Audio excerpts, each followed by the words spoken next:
नमस्कार मित्रांनो, इथं आपण सुरुवातीला काय झालं, आमच्याकडे असा भरपूर पाऊस झाला. नदी नाले वडे सगळं असं वाहलं मित्रांनो. इतका प्रचंड पाऊस झाला, 2 पाऊस खूप झाले आणि त्याच्यामुळं काय झालं की आपण सरकी लावली. आता 5 एकरात आपण जवळजवळ 10 पिशा लावलेल्या मित्रांनो. आता 10 पिशामध्ये 5 एक पिशा त्याला तुटच झाली. आता म्हणजे डबल कपाशी लावू नाही, म्हणजे मजुराचा खर्च आहे, परत कपाशीची बॅगचा खर्च आहे. म्हणजे अशा पद्धतीने शेतकरीची परिस्थिती मित्रांनो. म्हणजे एकीकडे निसर्ग पण म्हणत असं साथ देत नाही आणि शासन पण शेतकऱ्याच्या मालाला योग्य भाव देत नाही.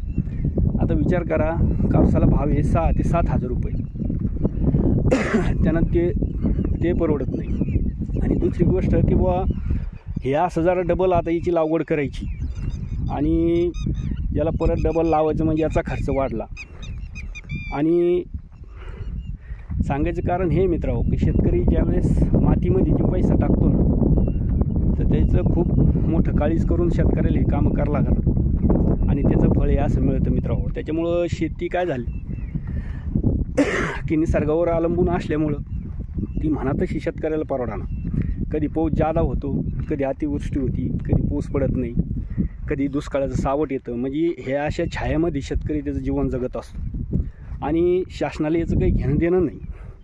ते कोणत्या निकासावर त्या मालाचे भाव काढतात ते त्यांनाच माहिती मित्रांनो.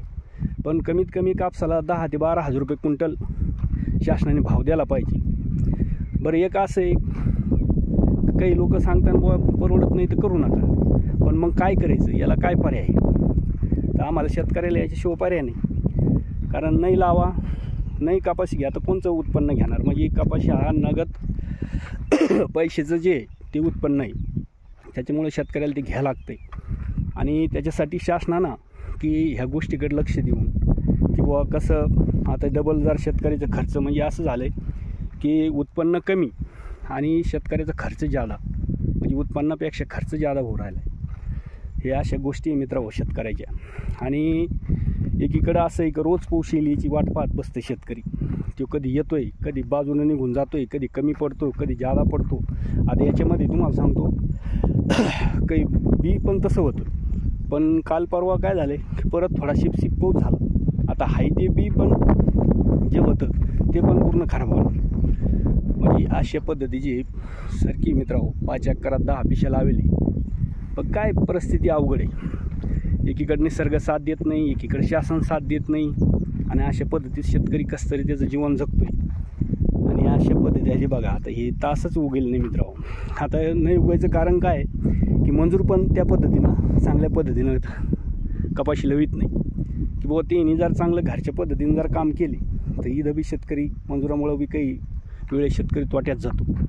काही बी वर राहते, काही उगत नाही, काही त्याच्यात लवितच नाही. म्हणजे अशा पद्धतीचं कंडिक्शन आहे मित्रांनो शेतकरीचं.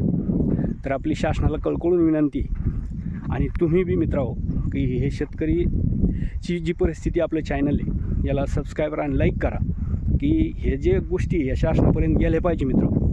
त्यासाठी याला भरपूर असं लाईक आणि सबस्क्राईब करा. जय जवान, जय किसान, जय महाराष्ट्र.